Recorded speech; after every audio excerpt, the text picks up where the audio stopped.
I can become more professional in post. No, Uh, no, no. Yeah, it's all good. We'll just talk shop. I like it. yeah.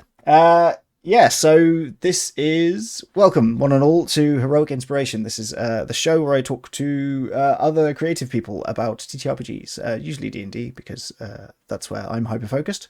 But probably not as much D&D today because with me once again is the incredible creator of Tales from Elsewhere, Peter. Hello. Hello. Thanks for having me back. Thank you for coming on again. I know you're busy, so I am busy, but this our last conversation was a genuine pleasure, so I was excited to come back on and hang out again. yeah, it was.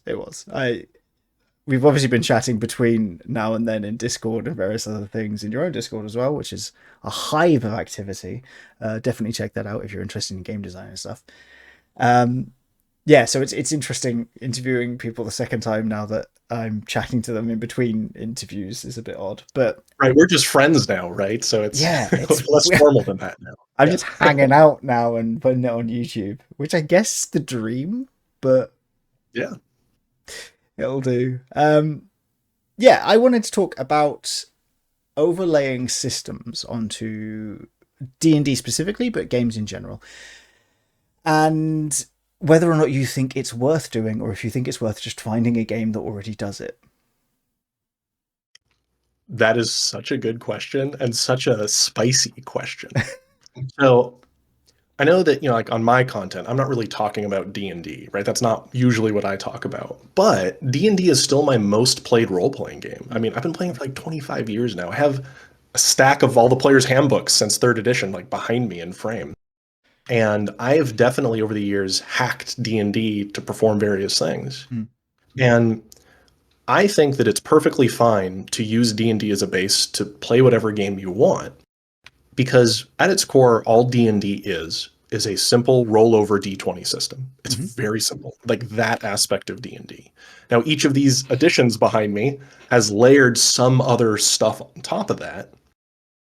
But because the underlying math is very straightforward, it makes it fairly easy to hack if that's what you're familiar with. So, I've done all sorts of weird stuff. Like I tried 10 plus years ago, I tried to do like a superhero game in D&D. Now it didn't work very well for that. But I'm not I'm not a big fan of telling people how to run their games, Mm. but I will say it's good for people to try these other games out that maybe are more purpose built, Yeah. like a superhero game. Like if you're going to try to play a game emulating Teen Titans, Mm. right? A superhero game in which you're teenagers and grappling with all of the struggles that goes with that and being superheroes, you could tell that story with a very hacked up D&D 5e or something, or you could just go pick up masks and it's already Yeah. purpose built. Like it's perfect for that. It's built to do exactly that. It makes So perfect sense. both are valid, but I like when people experiment and try other games, right? So this is like the main thing I want to discuss, which is that there are lots of fifty. I've been up since Yeah, 4:30. 50. My children refuse to let me sleep. There are lots of 5e supplements that overlay other systems. My favorite of these, and I've mentioned this before in not just my own channel, but in random guest appearances and other people's channels too, is Heliana's Guide to Monster Hunting.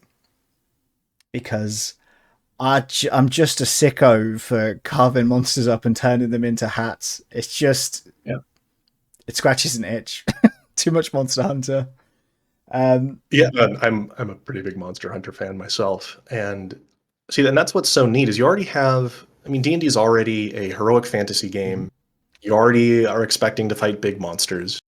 And when a game layers a new, or a supplement layers a new mini game on Yeah. top of it, it's very easy because you can layer those kinds of mini games on any game usually because they're often constructed of unique parts Mm. rather than changing the underlying mechanics of D&D. You're just putting a different hat on top of Yeah. it, right? And that kind of design is nice because you can often take a supplement like that and put it into a different game, Mm. sometimes without a lot of elbow grease, which is cool. It's when I think people might be not misguided, that's too strong a term, but it's when they try to take D&D and change the underlying systems that you Mm. start to butt up against the edges of the system. right? Trying to make it do things it wasn't designed to do. But yeah, layering on top is usually not bad at all. Like monster hunting. I mean, you're monster hunting anyway. Yeah, yeah. It my view on it is that the Heliana stuff specifically adds uh, rewards to combats that there might not be rewards from, because frequently you're at the behest of the DM to give you loot, whether that's from a quest giver or the monster's lair or whatever else, or a level up, right? And Yeah. as much as it's fun to level up regularly, it's not as fun for the DM to do that constantly. If you can carve the monster up and turn it into a pair of night goggles or whatever else, that's cool.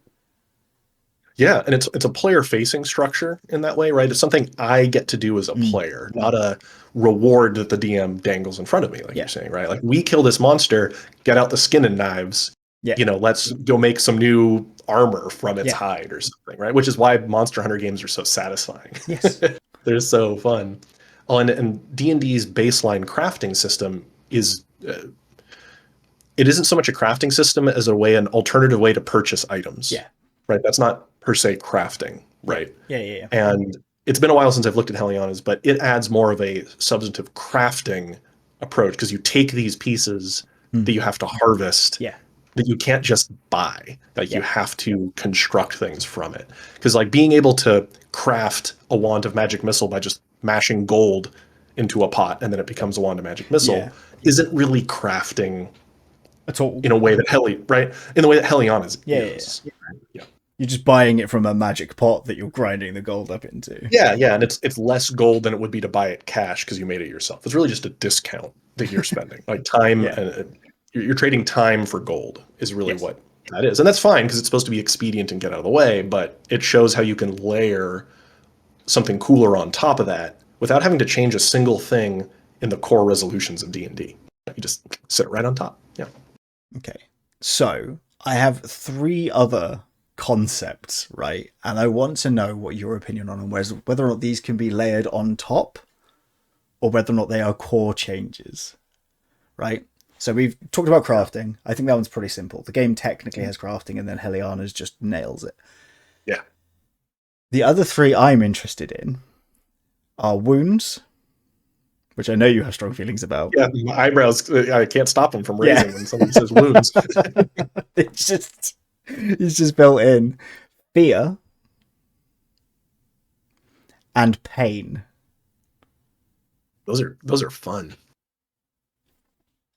And kind of connected, all three, I would say. Mm-hmm. They're very connected.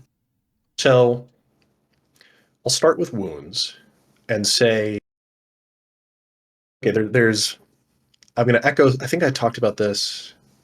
I did a video a couple of weeks ago on this. So wounds, you can have a couple different approaches. Mm-hmm. Wounds could be the sole health abstraction, or it can be an additional aspect of a more traditional health abstraction like hit points. Mm-hmm. So a really common homebrew I see for D&D Yeah. is adding a wound or scar or injury whenever somebody drops to 0. Mm-hmm. And I believe, I forget if it's Pathfinder 2nd edition that has some of this in it. It's just been a minute. But the idea is that now when you get dropped to 0 hit points, you don't just get yo-yoed back up from the cleric hitting you with a cure wound. There's a consequence to that. Like, and you'll see people make a little roll table where, okay, you drop to 0 hit points, roll a d20 and consult it, and here's your wound. And it's now tracked somewhere on your sheet. So that's the hybrid approach, right? You're having dual abstraction. And that's pretty easy to layer on D&D because it doesn't change the core health abstraction at all. It's just adding additional consequence to going down in a way to try to make the game grittier. Mm-hmm. And I think that's cool. It works quite well. But I don't think that approach leverages the true strength of what wound systems are meant to accomplish, which is to remove the abstraction between a damage roll and the physical consequence on the body, which is where making them a core health abstraction is key, right? Yeah. And that approach is very hard to make D&D 5e work with. Yeah. Because you've got all these hit points and damage and like wound systems usually aren't so much about the difference between doing 8d6 versus 10d6 damage. That Yeah. doesn't matter as much in a pure wound system. So I've yet to see a, maybe I can put this, convincing pure wound system Yeah. rework of 5th edition, simply because it's not built as a game Yeah. to do that. It's just Yeah. really not. Now the hybrid approach I think is cool, because then you can make it like people actually worry about getting dropped to 0 hit points even if they have a healer, because these wounds don't go away except with rest or Yeah. something, right? Um, yeah, changing the underlying health abstraction of D&D is very tough just from a balance standpoint. It Like, is. Well, because the difference between a player at 100% hit points and the player with 1 hit point is nothing. There is no difference between what yeah, that player exactly. can do, right? Yeah, and they brought back Bloodied in the 2024 rules. They didn't really do much with it like Nope. they did. 4th edition used a lot more Bloodied mechanics, which I think was cool. Yeah, it's like you say, the each discrete packet of damage in a hit point based system doesn't really mean anything within the mechanics of the game. Yeah. You can describe it in the session and come up with cool flowery descriptions, but there's not actually a mechanical consequence to taking 10 damage versus 15 damage Hmm. and so forth. And that's why wound systems tend to make that packet of information more substantive, Hmm. but there's less gradation, less nuance between those packets. Just to use my game's example, there's just, let's see, like 4 tiers of wound. Hmm. That's it. So there's no nuance between each of those. You have strain, serious injury, critical injury, and lethal injury. And so there's not a way for me to have a level 1 spell that does 3d6 damage and then differentiate that for 4 or 5 spell levels Yeah. up to a higher damage point, because there's only 4 results. Yeah. Right. So that's why D&D is really tough to make into a pure wound system. Have you seen much of Daggerheart? This is related. Yes, I was thinking about that. I had this little like line of thought going through the back of my head as I was talking, like we should talk about Daggerheart. Uh, I haven't read the full rules yet. I took a look through their SRD. Hmm. I'm not the target audience of Daggerheart, I think. Also Like, the same, which is weird but because I am a big roleplay goblin, but yeah, yeah. I don't need It's the system to help me do that. I think it's really cool. I am excited for what Daggerheart will do, Yeah.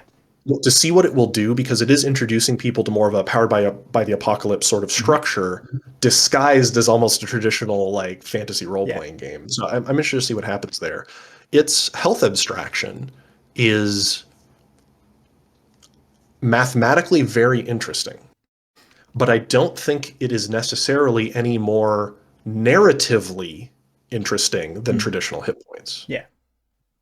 Simply because the hit points you lose don't come built in with a narrative or mechanical Yeah. consequence, right? The damage thresholds, though, is cool. Like from a It math is standpoint, like cool. I want to like crack it open and just like play with a math of it almost, right? Yeah. Such an interesting way to differentiate durability Yeah.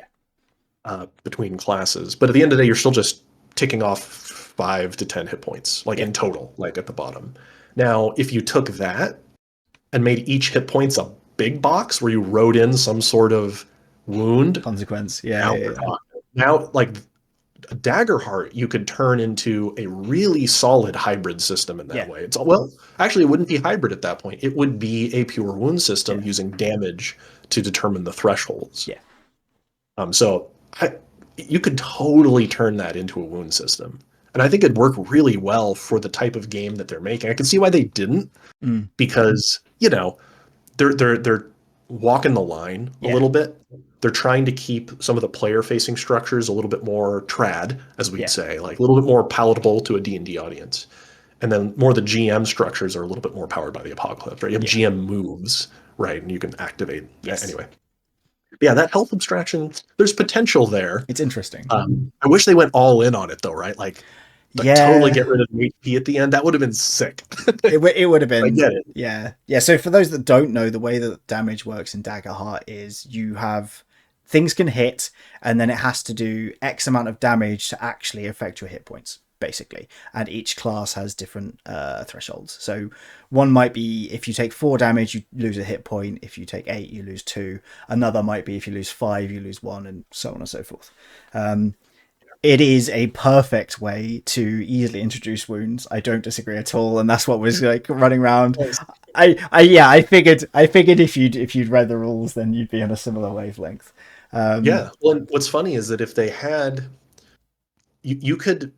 Uh, I think Daggerheart's approach is almost the way to take my wound system and stick it into a more traditional game. Yeah, Um, because my game deals with breakpoints, but it's a dice pool looking for a lowest result. But by making it a damage value that hits certain thresholds to get a certain tier of wound, yeah, totally. I hope somebody like makes a hack of that they will. for Daggerheart and just full converts it, because it's actually way easier to do it in that structure than it would be in D&D. Yeah. You could, in theory, try to build that in D&D, but then you'd have to basically just rebuild Daggerheart, like Daggerheart's damage thresholds into It'd be D&D, right? percentage It's based, not, right? If you were doing it in D&D, it'd have to be percentage yeah, yeah. based. But then it doesn't Because scale all the great with the health increases, exactly. and Yeah, at that point you're just remaking all the Daggerheart you're literally classes. Like, rebuilding it. Yeah, yeah, yeah, yeah. yeah. When just like play Daggerheart at that Yes, point. or like Tales from Elsewhere, or Yeah, any sure, of yeah. the 1,000 other games that are out there. Yeah, yeah. I do hope that Daggerheart acts as sort of the gateway to people that maybe haven't felt comfortable digging into less traditional role-playing Yeah, games. Right? You know, it's dabbling more in some asymmetrical structures, yeah, right? The monsters, the world doesn't operate under the same rules as the players in Daggerheart. Well, in D&D, yeah, ostensibly it does, right? yeah, D&D is a physics engine. yeah, Yeah, yeah, yeah. Very, that's very. interesting. Yeah, Daggerheart, it's really cool. I'll have to pick up a copy at one point just to look at it from the designer perspective. I don't think my friends are going to want to play it necessarily, but like I'm so curious. It's yeah. I did the. I think I did the first play test, and it's a little slow. It's a lot slower paced combat wise than D&D. And at the end of the session, we were just like, we could have just done this in D&D. We didn't really. I think that's more because we didn't utilize it in the way that maybe it's meant to. I'm no Matt Mercer. Sometimes I just want like to throw some goblins down and not have And like, just let's just yeah, kill the goblins, guy. yeah, Like fight the yeah, zombies. Uh, but yeah, I don't consider myself small tangent. I don't consider myself a great storyteller in session. I'm okay. Like I'm decent. I'm just from years of experience. yeah. Mm, But I'm a good fight creator. I yeah, have fun making cool scenes with yeah, like cool fights. And so that's why a game like Daggerheart, which isn't built to do that yeah. from a mechanic standpoint, like is just a little bit probably not in my wheelhouse at the end of the day. Makes perfect sense. Makes perfect Yeah, sense. I want to try it though. Still, I want to try it. We should. That's not for now. My Yes. brain nearly launched into another tangent then, and I was like, nope, Yep. get Yep. back. But your second one was fear, right? Fear, yes. Fear. This is such a touchy subject, I think, spicy subject for a lot of people because fear mechanics and related to that sanity Mm, mechanics yes. often involve the removal of player agency from their character. It's the system telling you how you react. Yeah. And for a lot of people, that's like a hard no. They just are not interested in that as a system. Like when, you know, some people already balk that being frightened in D&D kind of sucks. Because, like, Hmm. especially if it's tied with a you have to run away thing, it's like, this Yeah. isn't fun. I leave. Like, the character just leaves. Yeah. And I don't get to play for the simulation of I have been magically frightened by the Yeah. dragon or something like that, right? Um, so I think a lot of people don't want to layer some sort of frighten or sanity aspect to it because they just don't want the game to take away control Yeah. like in the moment, right? So that's a really tough subject, and because I like horror games Hmm. and horror stories, it's something that I think a lot about. So something like Call of Cthulhu, Hmm. a a very normal occurrence to happen in a session is for a character to go insane and that kills them basically. Yeah. Like you are insane, you're dead. Like Yeah. that's the Your result of the brain session. has cracked. You saw a big Yeah, tentacle thing. Game yeah, you over. glimpsed some Lovecraftian horror and your mind shattered. Yeah. Tear up your character sheet type of thing, right? Yeah. Because Yeah. it's Call of Cthulhu is meant to be fairly You're not meant to survive. you're not meant to survive, and a lot of it can be somewhat binary in that way. Yeah. You know what I mean? Like it's an awesome game. Don't get me wrong. And I know that a lot of people bounce off of that structure because they feel like they didn't have much control there over their character in Which is that the way. point. But yes, Right? Exactly. That's the point. And yeah, that's why it's such a it can be very splitting in the community in that way, right? Some people are like, sign me up, kill my character, have them go crazy, yeah, right? I'm down. While other people want to be, it's their story, the player's story. We are the heroes, and it is about our successes yeah, rather than about laughing together at all the funny ways we all died. yes. Right. So that's usually where it flips for people. Session zero Um, stuff for sure. yeah, yeah. And some games, are more purpose built, of course, for that. Like if you're sitting down for a Call of Cthulhu game, don't get attached to the character you brought to the table, No, right? That's like the point, and that's the fun of it. yeah, And I can really appreciate that. But D&D, since we're kind of tying this all yeah, back to yeah, that, D&D is about the characters' stories and about their triumphs and sometimes failures. But like it even says it in the PHB. It says something like the DM's job is to like tell a story that delights the people at the table or something. Like yeah. it's telling you I've skipped it's that supposed section to be multiple times. Clearly, fun, right? And, constantly well, trying to put the fear of God into my players, but right. And I'm one of the lunatics that like I read these things cover to cover. Hmm. Like I'll read the whole book because that's part of I think being a good designer is Yeah, you need to yeah, of read the course. words of other designers. And so D&D often has a fairly light touch when it comes to things like fear and sanity. Now the DMG has some alternative rules for it, but what I haven't tried porting this back into D&D for a while, just because I haven't been running a lot of D&D. I've been a Hmm. player. Is I want to take my opt-in system that I use, opt-in Yeah, for reward, where when a player is subject to something like a fear effect, it doesn't take away any of their agency, but they could gain heroic inspiration if they burn a turn role playing being frightened, and then the right. frightened effect ends. Like that, I think I've That's found very players, cool. right? Like players when it's their choice. So like you have the choice of when you're frightened, you have disadvantage on all checks in Yeah, D&D, yeah, right? yeah, My choice is okay, do I just do a turn where I have disadvantage, but I could still full control of my character? yeah.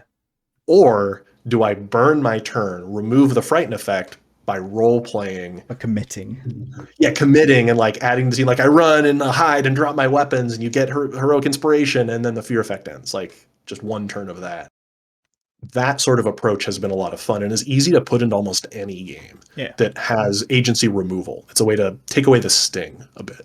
makes sense. So I've had players in my games role play fear when it wasn't a mechanic, right? And this is the thing. Again, Yeah. it's the agency, right? But one of the characters had a full panic attack when a specific character from his backstory was mentioned. Where his player character, sorry, had a panic attack, not the player. Yeah. You know what I mean. And he chose not to go with them to this big fight that they went to, and only ended up there because of his god gave him a vision. He stood up and decided to be brave. Got lightning bolted Right. in, right? Love Like it. D&D. Uh, it doesn't have to be realistic. It has to be kind of cool. Yeah, yeah. You ought to just be high fiving each other. That's all it really Yeah, does. like, and that's fine. Even though my players are under constant threat of my player characters are under constant threat of death because I refuse to. Yeah, your players aren't under constant threat of death. No. Their characters are. Yeah. No, I get you though. And I'm the kind of player that I'm not there to win. I'm there to see my character struggle, and I like to Yeah. play losers. Like I like to play characters that lose, Yeah. and have them have to find their way out of that. I think that's cool. But that's not how everybody plays. Like I No. play it not so much as the heroic fantasy, but the story of some schmuck who's just gonna try to survive the day. Yeah. And that's fun. That's a lot of fun. I Yeah, think my view on it is I always want, and I want my players, and when I'm a player, I want to play the character. I want to properly yeah, inhabit the character, yeah. flaws and all, because that to me is the point. It's escapism. It's but in a very theater kid kind of way, right? Oh, I get you. No, absolutely. I love adopting personas very counter to my own. Yeah. One of my favorite types of characters to play are Dumpstat intelligence characters. It's nice to just switch Oh, it they're off. so dumb. Like, Yeah, I love a it's himbo. just great. Yeah, it's so fun. One of my favorite characters was a barbarian with high charisma and no int, Right. and who was a great storyteller and all of that, but just dumb as rocks. And it was really nice. It's cathartic sometimes, or to play a character that is really irresponsible. Yes. Like I'm a very responsible, adult with like a mortgage and all that. So it's Yeah. nice to be just some loser who shirks responsibility for Yeah. once, right? To Yeah. inhabit that for a night, super fun. Yeah. Pretend you're back in your 20s, like making all the stupid Yeah, mistakes yeah. again is Yeah, very just get to make cathartic. mistakes with no consequence, Yeah. right? And just be that person is a lot of fun. But I know that when I was first getting into tabletop games, it was more about a power fantasy, about imagining myself being great and Yeah. powerful and cool because I was 14 and we were homebrewing like an anime I recently watched into D&D third edition or Yeah. something, right? And which nothing wrong with that. Everybody starts with like adopting an anime Yeah. Yeah. for some reason. It's part of Um, it's part of the path. yeah, yeah. One of my biggest, I guess you could say, criticisms of a lot of actual plays these Mm. days. I love actual plays. I think they're very cool, Mm. but everybody's so like hot, like Yeah. the characters are. They're all like hot and cool, and I like playing ugly losers now, and I want to see more of that. I find their stories really entertaining. Like, show me somebody who isn't hot and cool, and show them being the hero too. Yeah. I don't know, that's like it's a Well, weird that's the nitpick. point. Anyone can be a hero. Yeah, That's the anybody can be a whole hero. point, right? Like, obviously, there are Yeah. chosen narratives and stuff, but Yeah, that's my all my preferences there.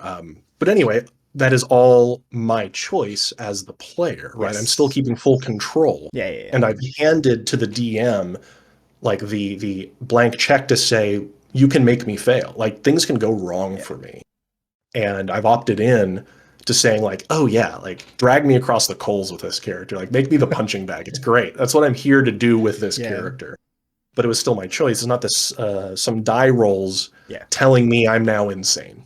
Yeah. And right, that's different. Yeah, no, of course. Yeah. Of course. I So I don't like think it when it's yeah. Yeah, yeah, that makes perfect sense. I think fear is one of those things that D&D just can't do properly. I think it's cool, and I'd love to see a if you know a supplement and you're watching this, do let me know. I would absolutely love to read it.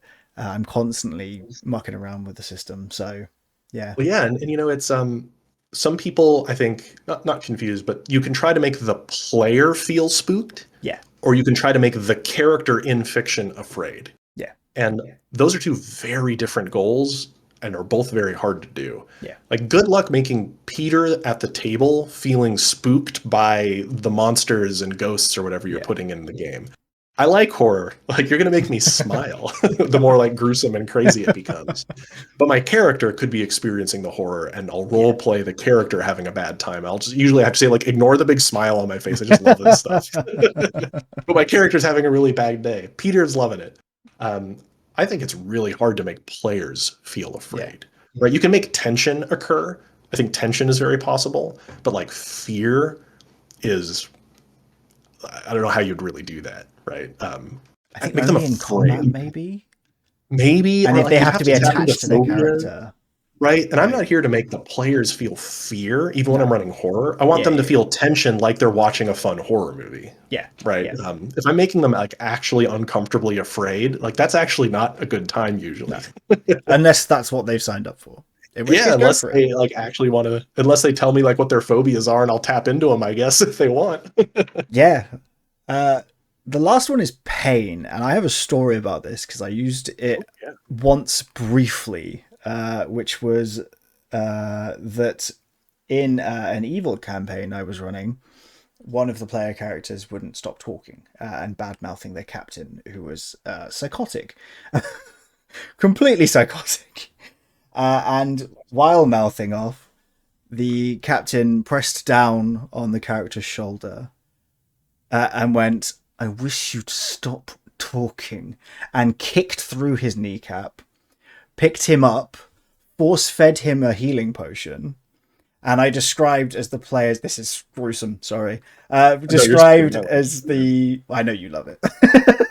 Described as the player's knee went back to how it was, but also described the pain of it all reconnecting. And as somebody who's dislocated multiple joints, that is how that goes.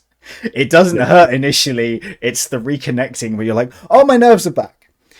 So I described that, and it didn't have any mechanical effect other than making sure that the player understood that even though they're healed, that was not a fun experience. Mm-hmm.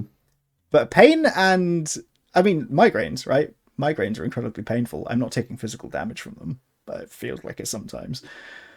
Yeah, it feels like you're taking psychic damage. Or Yeah. like, I read a comment on Reddit that makes me think I took psychic damage from reading it Yeah, sometimes, right? exactly. But it's Well, yeah, not and that, actually the same. yeah, it's not. Well, in D&D, because it's a very traditional attrition-based, Yeah. health abstraction, they lump a lot into hit points Mm. because it's doing a lot of work. Yeah. It's abstracting a lot of levels of things. It can be like you could rule a migraine as psychic damage, I guess, 100%. right? I mean, you could, because I mean, what is psychic damage, right? Yeah. What is that process? You're hurting the mind, I suppose. Yeah. It's like, what is arcane, or what is force damage that's Yeah. different from bludgeoning? It's Yeah. weird. There's weird stuff there. It is weird. It is weird. But kind of like talking about wounds, D&D doesn't primarily have a built-in structure to accommodate the consequences of being hurt in any way, Yeah. right? Apart from hit point loss. You can always just construct a bespoke condition to give a player, right? Where, I mean, you could like give them a card that says recently relocated, reattached knee, and you have disadvantage on athletics, or right? You could 5 foot reduced speed or something. Yeah, like yeah, that. speed slightly reduced. You've got a hobble, and then there's like a role-playing little tag on there or something, like you should role-play with a hobble or something. Like you can do that, which is layering, right? It's a layering process. And that's cool, especially if the player is going to have fun role-playing it. Yeah. But again, the core resolution of D&D isn't necessarily built to accommodate that in the same way, because I'd put pain almost like wounds. It's in the same sort of thing. You're trying to abstract physical harm in a way that isn't just depleting a meter. Yeah. It's like, what does it mean to be in pain? So this is, like I guess this is dangerously close to being incredibly philosophical in nature. Yeah. Well, like, because in D&D, if I take a rusty goblin arrow to the shoulder, that should hurt a lot. Yeah. Especially if I don't take it out. Attempting to move with that arrow in the arm would be agony and probably kill me, to be honest. The blood loss from that in real life, right? In real life. But that's not how D&D mechanicizes being hurt so much, right? Because so many things would be very, very painful. All of it. Yeah, all of it would be real. Maybe not force damage. I don't know. Maybe that's the only one that wouldn't be, ironically, right? But like, pain, it just isn't a structure that D&D is attempting to replicate as much. Mainly, again, we keep coming back to it. It's the fantasy it's evoking, right? What's a good movie example? In action movies where the hero feels somewhat untouchable, these were bigger in the 90s. Any film with Arnold Schwarzenegger. Yeah, I was just gonna think Commando. Yeah. Commando, he has hit points maybe because he occasionally like bullets like graze him, but he doesn't care. I see. Right? It's not like Die Hard. Yeah. Where Bruce Willis he's feeling it. He's having a bad day. He's having a bad Christmas. He loses his shoes, right? And there's like glass on the ground. It's just like not a good time for the guy. So they're trying to replicate that painful experience because it's grittier. And so that's where, getting back to your very first question, it's like, could you add pain systems into D&D? Absolutely. Because you could layer it. Yeah. And it wouldn't even be that hard. You just have to, my guess is you'd have like little conditions you'd hand out, right? That would make them feel this until they get magical healing or whatever. Yeah. But it's definitely not purpose built to accommodate those kinds of abstractions or those kinds of experiences, right? Your level 12 paladin isn't supposed to take an arrow to the thigh and then like lay on the ground screaming, it's not the fiction done thing. Yeah, it's just like, it's not what we're here to, it's not the story we're here to tell in a D&D game per se. Yeah. Because you have like, what, 130 hit points as a paladin at level 12? Right? So much, like, what is in real life, the hit points started off as a tank thing? Is that right? Am I right in remembering that? How many tank shells a thing could take? Yeah. Hits. Yeah, it's about Yeah, because a lot of these terms and structures go back to war wargaming. games. Yeah. But every game abstracts its hit that uses hit points. Every game that uses hit points abstracts it slightly Mm, differently. D&D's is just leaving it very open-ended because it's not that it doesn't care. As a system, it doesn't care how you no. abstract it. Maybe I'll phrase it that way. And because you ask 12 different DMs of D&D, you'll get 12 different answers as to what hit points really represents, right? Yeah. Because it's not meat points. It's not No. flesh points or No. blood. Exactly. Yeah. Yeah. Because otherwise, there would be mechanical issues that occur when you And a lose more commoner, health. yeah, and you wouldn't like add a 0 to the end to get like from a commoner to Yeah. a player character of a couple levels, right? Yeah. Human bodies don't range in durability that much in real life. They don't really range much in real No, not life. at all. Somebody can Maybe. be tougher, yeah, Yeah. but that's like it's not a huge spectrum here. If your average person has like 10 hit points in real life, the toughest people might have like 12. Yeah, it's substantively more, Yeah. but it's not like they're going to take a tank shell. No. Like one of us can survive a bite from the Tarask and one of us couldn't. Yeah. You're both getting chomped.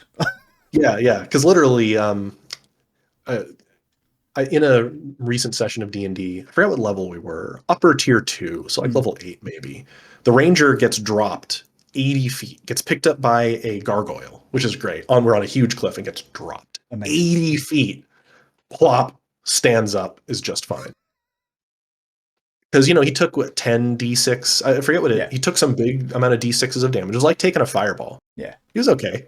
I mean, he took a lot of He's hit point fine. damage, but he's all right. He just stood up on his next turn. He's okay. Which is weird because people should not survive 80-foot drops. No. But again, this is what is D&D attempting to replicate. We're superheroes in a way at the end of the day. Once you Yeah. get past tier 1, you're Your a high fantasy superhero. superheroes. Exactly. Yeah. And ain't nothing wrong with that. But it does make it tough to integrate Yeah. in these more gritty systems into that base. Yeah. Yeah. This isn't even like I want to make it clear about this conversation. These aren't things that necessarily I think you should add to D&D. It's just like a curiosity as to Yeah, whether these or are not you thought could experiments. or if you want to. I think Yeah. wounds and yeah, I think fear is the hardest one to do for sure. Crafting is super easy. Like I said, just Yeah. Yeah. buy Heliana's Guide. We're not sponsored. I love it. Yeah. That's a great product if you want to make killing monsters more interesting than just a barrier to the next room in the dungeon. Yeah. Right. Yeah. Yeah. And then also to clarify, like, I'm not here to like dunk on D&D. I play D&D all the time, so I still have a ton of fun. Yep. But I do think that people brush up against those edges of it when they Yeah. try to make it do things that it wasn't built for. And I just like to say indie games are cool and indie creators are cool, right? Like check They out are. their stuff because they're less bound by the legacy Yeah. that D&D is like suffers under the yoke of at times. I think 2024 edition really is feeling that as well because there's so many systems. It's a classic thing in video games where if you shave off enough friction, eventually the product becomes boring. Yes, it's easy Right. and it's like technically good. It doesn't mean it's exciting. Yeah. I would say 2024, and I'll point behind me. So I've got third edition up to 2024 here. 2024 is less of a jump, a change in Yeah, rules from 5e to 5.5 than it was from third edition to 3.5. Like it's less of a jump, and there was only 2 or 3 years between third edition and it's 3.5. wild. And that was more of a rules change Yeah, than 5 to 5.5. I think it's because they wanted to try to keep some backwards compatibility, maybe. yeah, Because they had a decade of content that they built in the meantime. They didn't have to, you didn't like lose as much content in the 3 to yeah. 3.5 era, right? But yeah, it's not a big jump. And obviously the fourth edition jump was like a veer off to the side sort of thing. It was a style. It was a jump to the left. Yeah, Yeah, jump to the left. And the great irony is I feel like every day the design community is straying closer and closer back to fourth edition. There's you like do this say weird this a lot. I say this because every once in a while I'll see either a homebrew or something, and I'm like, that was in fourth edition D&D. Like we've come back to appreciate some of those Mm, designs. Or Draw Steel, yeah, the MCDM game. I was looking through some that I don't own the product yet, of course, because I don't think is the full book even out yet? I no, don't think it not yet. is. They have some like website Yeah, information. I was like, whoa, this like smells of fourth edition so much, and I liked fourth edition. I thought there was a lot to like about it. Yeah. There was, and so it makes me happy actually that people are coming back around to some of the gambles that fourth edition took back Yeah. then, because that was, they took a risk on that, and it didn't pay off. But we're seeing it come back around. It makes me happy to see. It's good. It's good to Yeah. revisit old ideas and kind of make them more palatable. Yeah, modernize them a bit. Yeah. Yeah. Because I'm not saying, I mean, fourth edition is a deeply flawed edition of this game. Don't get me wrong, but yeah, there's a lot to learn. Like, I was talking to somebody about changing saving throws to be static defenses instead in D&D 5e, which you could really easily do. It's Yeah. incredibly easy to do this. Yeah. And I was like, fourth edition did it. And it was really cool because the spellcasters always got to roll. It's not I don't cast fireball and then everybody makes a dex save. I roll my spellcasting check Yeah. against their reflex defense.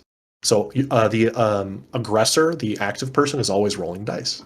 It's pretty cool. And then the person And who's spec'd into wisdom defense always has good wisdom instead of being cursed by a 1 randomly.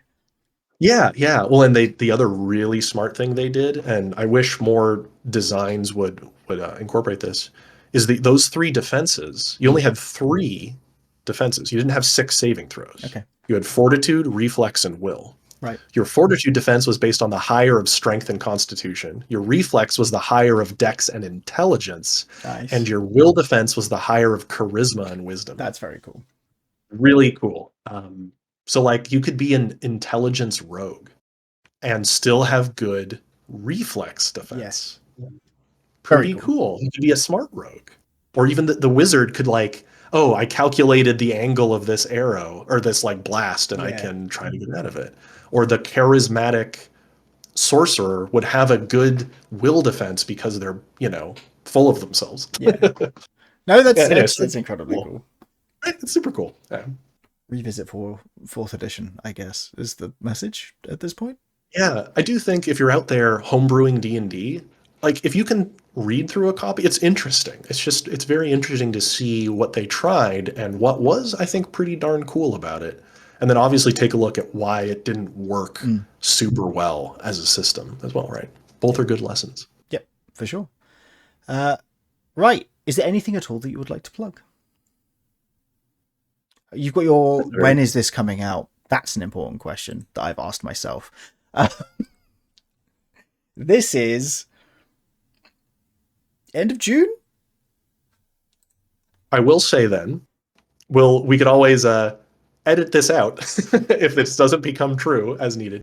There will probably be a sign-up page for the pre-launch of my Kickstarter campaign when this comes out for the hard copy of the game I'm working on. So I will provide you with a link of that, but that's what I would plug. I'm getting the sign-up page early for a Kickstarter that will be in September. Very cool. So very exciting. Check it out if you like action, horror, Weird West, post-apocalyptic, gruesome role-playing games. All that good stuff. All that good stuff. Yes, thank you so much for finding time to come on. It is greatly appreciated. My friend. Thank you. Yeah, we're going to wave the camera again. I think that's just what we'll go for. You good for that? Yeah, sounds good. Wonderful. Yes, goodbye.